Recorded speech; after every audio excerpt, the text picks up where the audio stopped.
You're spending Easter alone this year. Maybe you've been alone for a while now. No partner, not many real friends, maybe even distant from your own family. And every time a holiday like this comes around, that silence gets louder. Because everybody else seems to be somewhere. Everybody else seems to have someone.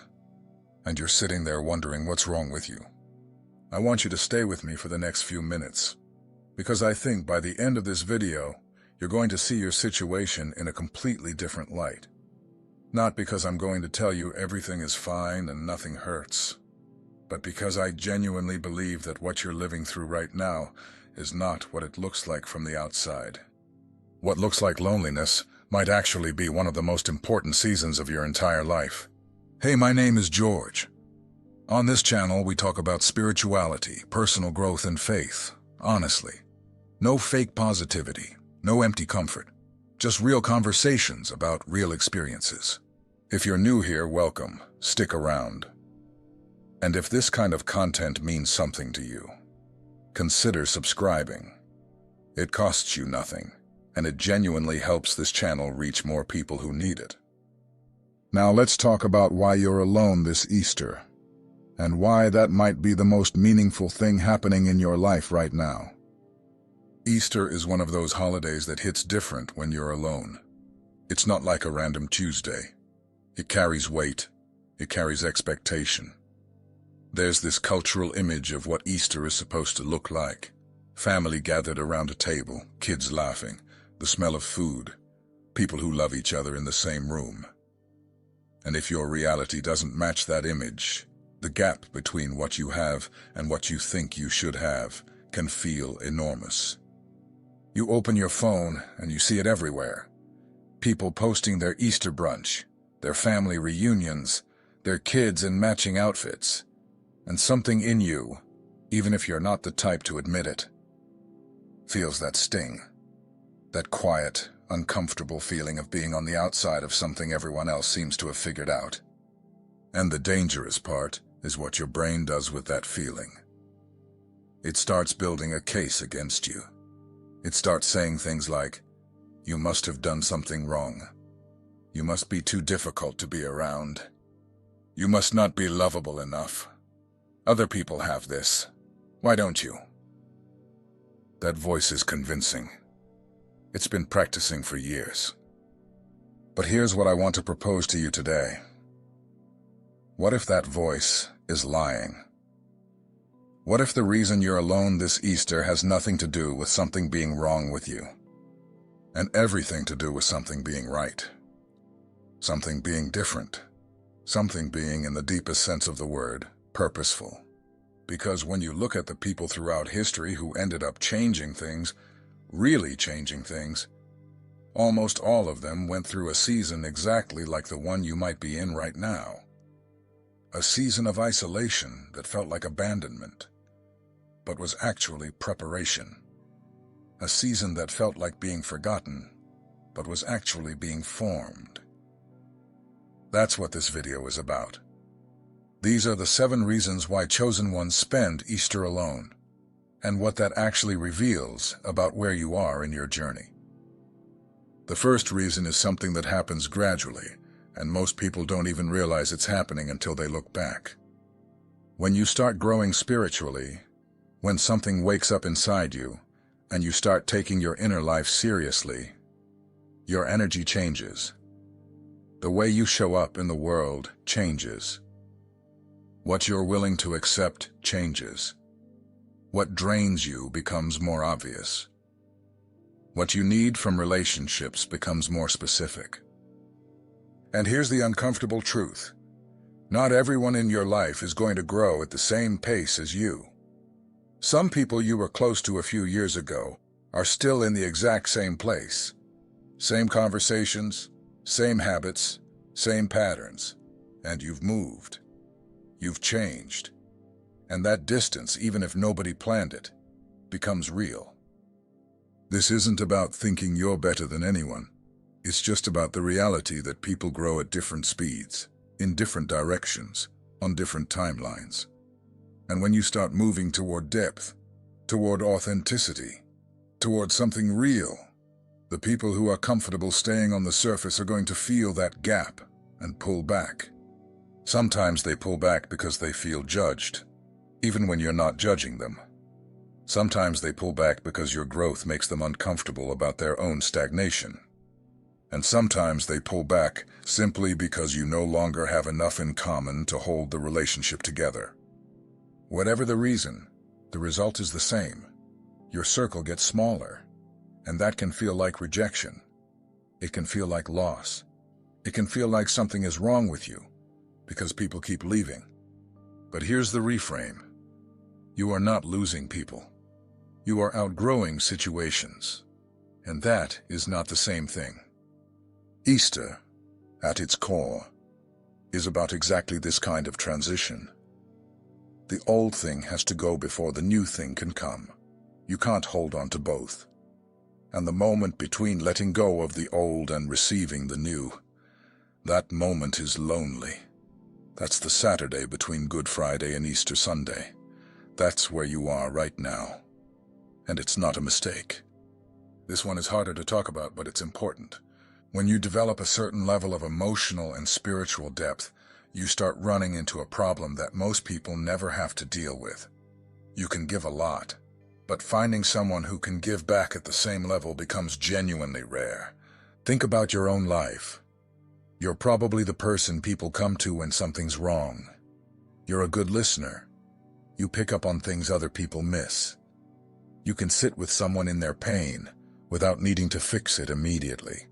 You have this capacity for empathy and understanding that is real and that people feel when they're around you. But when it's your turn, when you're the one going through something heavy, when you need to be heard at a deep level, when you need someone who can actually meet you where you are, you look around and realize how few people can do that for you. So you learn to carry things alone.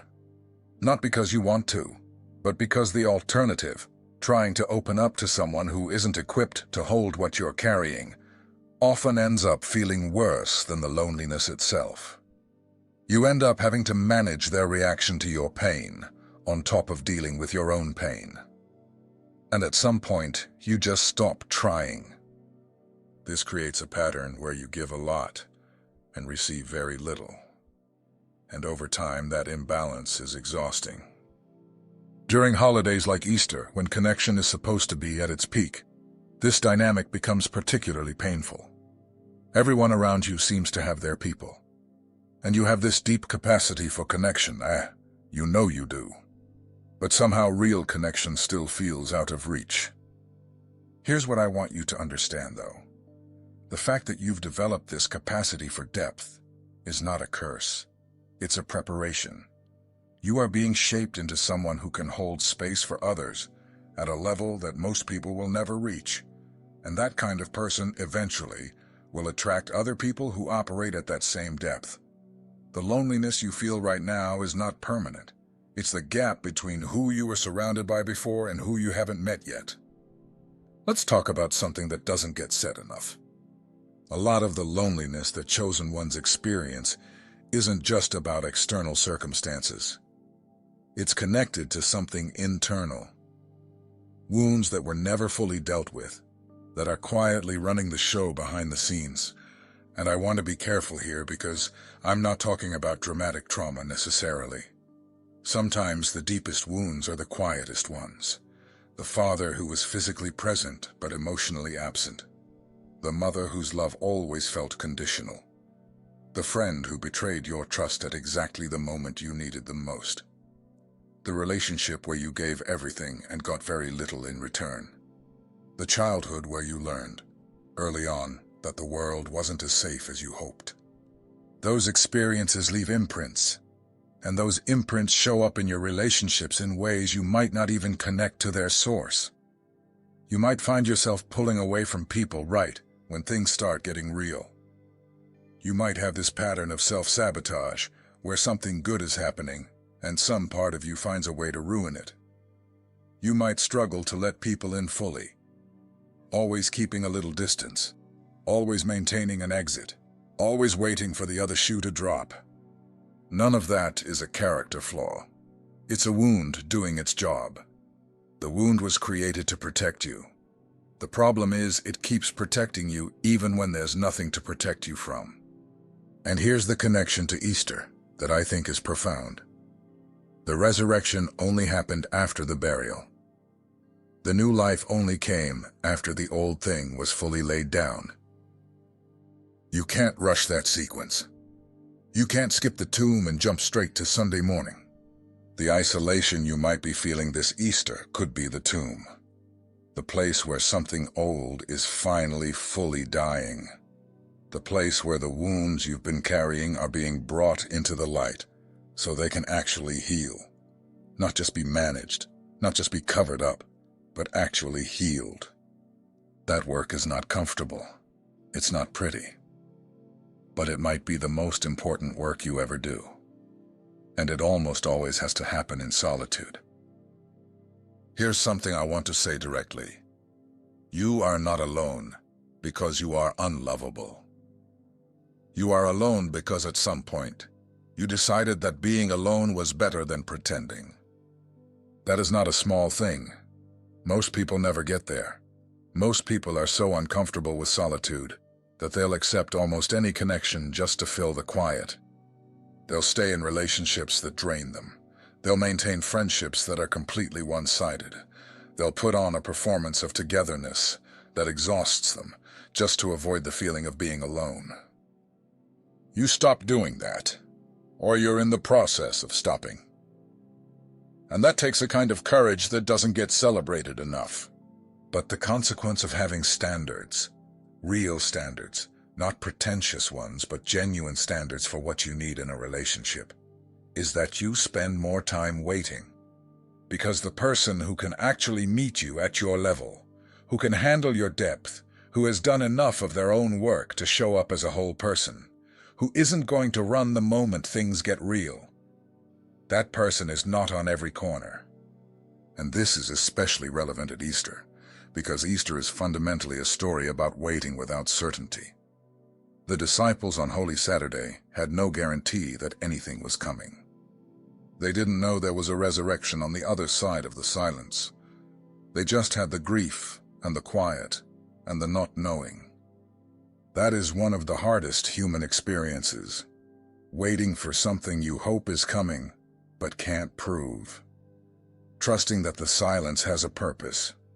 Staying open even when there's no evidence yet that staying open is worth it. But the story tells us, Sunday came. Not on their timeline. Not in the way they expected. But it came.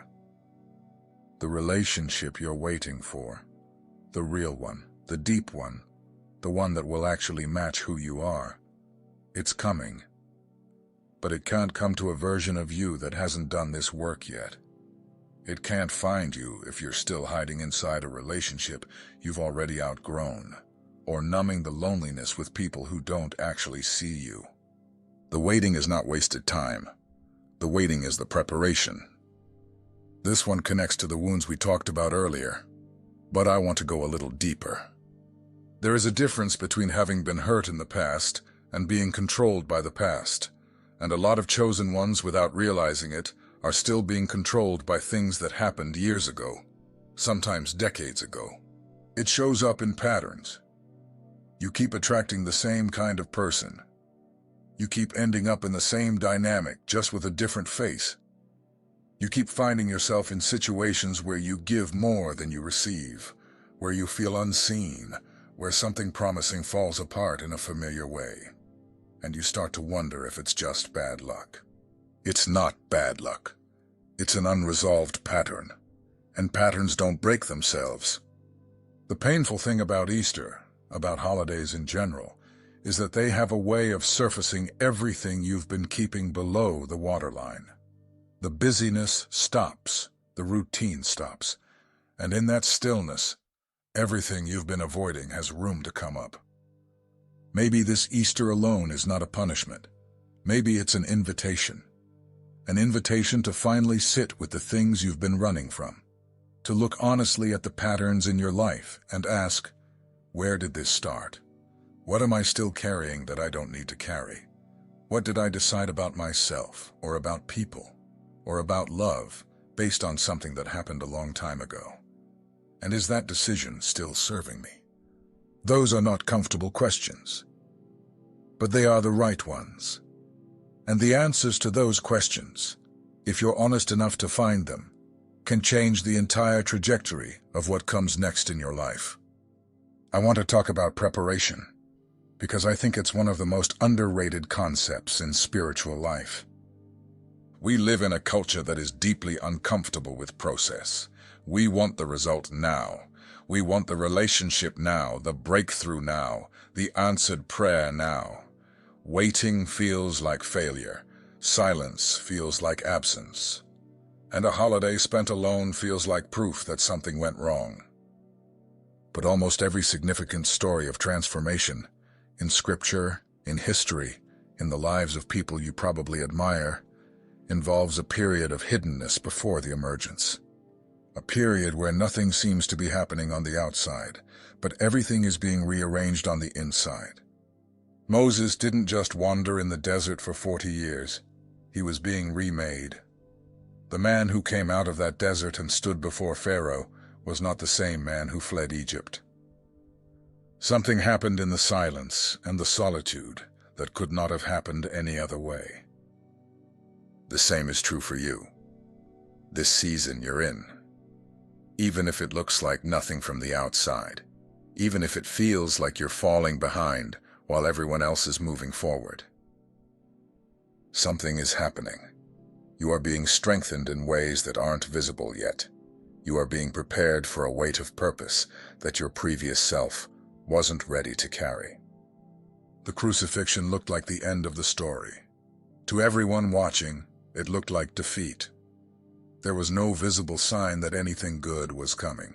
And then 3 days later, everything changed. Your season of isolation is not the end of your story. It's the part that makes the next chapter possible. Last one, and this one is important.